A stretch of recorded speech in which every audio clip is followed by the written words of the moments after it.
four couples J, K, L, M are standing in a line. Their positions are numbered consecutively from 1 to 8, and each person is holding hands with the person on either side of him or her.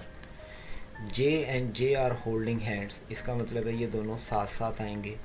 K and K are not holding hands, इसका मतलब है K और K दोनों साथ साथ नहीं होंगे, बल्कि इनके दरमियान कुछ और पर्सन एटलीस्ट वन पर्सन ज़रूर आएगा. L and L are holding hands, इसका मतलब है L और L भी साथ साथ आएंगे. One of the L's is at one end of the line and one of the M's is at the other end.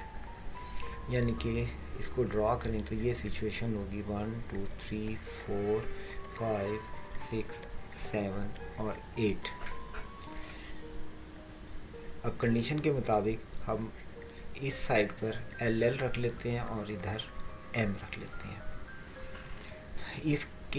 If the K's are separated by at most one other person, then which of the following groups could be standing in the four even numbered position in one arrangement? यानी कि वो कोई भी possible arrangement बताएं जिसमें 4 even numbered position occupy कर रहा हूँ. तो और चॉइसेस में से वो दिए गए हैं जो ऑक्यूपाई करेंगे. तो हम इसको अरेंज करते हैं कि दोनों L हमने इस साइड पर ले लिए और M इस साइड पर, क्योंकि L ने साथ साथ आना था और एक ने एंड पर आना था. अगर हम एंड पर 8 नंबर पर L रखेंगे तो उसके साथ दूसरा L आ जाएगा और सेकंड साइड पर M होगा.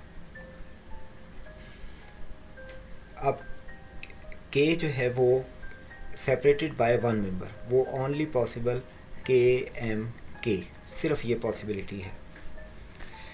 अब इसको मज़ीद हम अरेंज करते हैं.